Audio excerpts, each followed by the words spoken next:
વડોદરા વકીલ મંડળની હડતાલ ત્રીજા દિવસે પણ યથાવત, ઘંટનાદ અને ચક્કાજામથી નોંધાવ્યો વિરોધ। ગુજરાત હાઈકોર્ટના પરિપત્રના વિરોધમાં વડોદરા વકીલ મંડળની હડતાલ આજે ત્રીજા દિવસે પણ યથાવત રહી।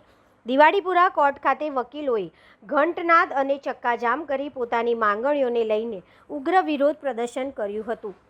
વકીલ મંડળના આગેવાનોએ સ્પષ્ટ જણાવ્યું હતું કે જ્યાં સુધી તેમની માંગણીઓ સ્વીકારવામાં નહીં આવે ત્યાં સુધી હડતાલ ચાલુ રહેશે।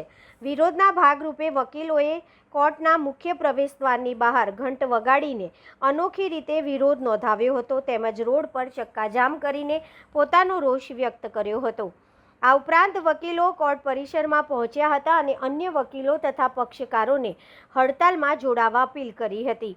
આ વિરોધ કાર્યક્રમમાં બરોડા બાર એસોસિએશન પ્રમુખ હસમુખ ભટ્ટ, જનરલ સેક્રેટરી રીતેશ ઠક્કર, ઉપપ્રમુખ સ્નેહલ સુતરિયા સહિત બરોડા બાર એસોસિએશનના મોટી સંખ્યામાં સભ્યો ઉપસ્થિત રહ્યા હતા। વકીલોએ જણાવ્યું હતું કે કોર્ટની કામગીરીની અસર થાય તે છતાંય વકીલોના હિત અને ન્યાયિક વ્યવસ્થામાં વ્યવહારિક સુવિધાઓ માટે તેમની લડત ચાલુ રહેશે અને યોગ્ય નિર્ણય નહીં આવે ત્યાં સુધી આંદોલન વધુ ઉગ્ર બનાવવામાં આવશે। આજે ત્રીજા દિવસ છે હડતાલનો અને આ સતત ચાલુ રહેશે જ્યાં સુધી હાઈકોર્ટ જે પરિપત્ર આપ્યો છે, જે સમજી વિચાર્યા વગર આપ્યો છે, એ જો પાછો લેવામાં નહીં આવે તો આ સતત ચાલતું રહેશે। ને ગુજરાતના તમામ બારો અને ડિસ્ટ્રિક્ટ બારોને અપીલ કરવામાં આવે છે કે તે પણ આવી હડતાલમાં જોડાય, જેથી આવો પરિપત્ર સમજ્યા વિચાર્યા વગર અને તાલુકા અને ડિસ્ટ્રિક્ટ કોર્ટો સાથે ચર્ચા વિચારણા કર્યા વગર લેવામાં આવ્યો છે એ પાછો લેવામાં આવે, જેથી અમારી સ્ટ્રાઇક આવી રીતે સતત ચાલતી રહેશે।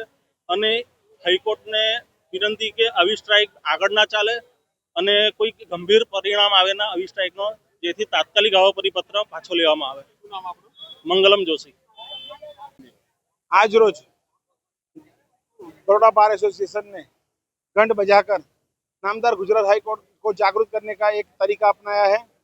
जो नामदार गुजरात हाई कोर्ट ने जो परिपत्र जारी किया है वो परिपत्र वकीलों के विरुद्ध का है, उनसे वकीलों के खिलाफ का है, उनसे वकीलों को बहुत नुकसान जाएगा। इसलिए गुजरात बड़ौदा के नहीं पर पूरे गुजरात के वकीलों ने इसका बहिष्कार किया है और आज पूरे गुजरात में आंदोलन चल रहा है। जब तक ये गुजरात हाईकोर्ट ये परिपत्र वापस नहीं लेती है तब तक हम ऐसे आंदोलन करते रहेंगे। और हम आज घंट बजाकर नामदार गुजरात हाईकोर्ट को हमने जागरूक किया है कि आप जागो और हमारे साथ जो ये गलत किया है वो आप वापस लो। क्या नाम आपका पूरा? Ritesh Thakkar, general secretary Baroda bar association.